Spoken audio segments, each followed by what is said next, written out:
देश में dairy farming यानी कि कैटल फार्मिंग तेजी से बढ़ती जा रही है। नए नए लोग भी इस सेक्टर से जुड़कर अच्छी कमाई कर रहे हैं। डेयरी फार्मिंग से अच्छी कमाई के लिए केवल दूध पर निर्भरता नहीं होनी चाहिए, बल्कि दूध को प्रोसेस करके उससे अन्य डेयरी उत्पाद बनाकर बेचने में ज्यादा मुनाफा है।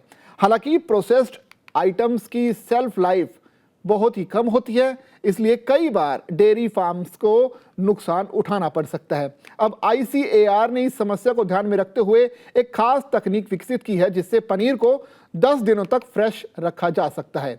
बीते कुछ सालों से देश में पनीर की मांग भी तेजी से देखी गई है। बढ़ती मांग के बीच वैज्ञानिकों ने एक ऐसी नई तकनीक विकसित की है, जिससे पनीर को लंबे समय तक ताजा और सुरक्षित रखा जा सकता है।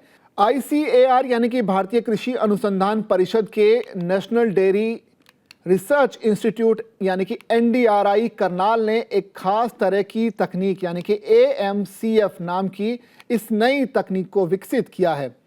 एक डुअल फंक्शन फॉर्मुलेशन ये स्कीम है।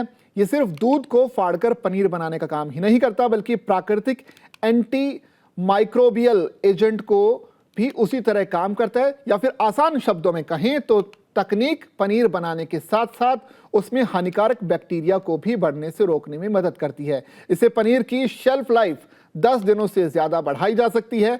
AMCF नाम की ये जो टेक्नोलॉजी है, खासतौर पर संगठित डेयरी उद्योग के साथ साथ छोटे और मध्यम डेयरी फार्मर्स के लिए भी फायदेमंद साबित हो सकती है। कई छोटे डेयरी कारोबारी पनीर के जल्दी खराब होने के कारण आर्थिक नुकसान उठाते हैं, जो अब इस तकनीक की मदद से पनीर को ज्यादा समय तक सुरक्षित रख सकते हैं, जिससे नुकसान कम होगा और मुनाफा बढ़ने की पूरी संभावना रहेगी।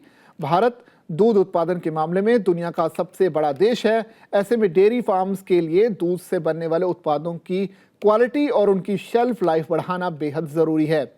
ICAR एंड NDRI की इस नई तकनीक ने न केवल खाद्य सुरक्षा को मजबूत मिलेगी, बल्कि डेयरी उद्योग की लागत कम करने की, उत्पाद की जो बर्बादी घटाने और किसानों को और डेयरी उद्यमियों की आय बढ़ाने में भी मददगार साबित हो सकती है।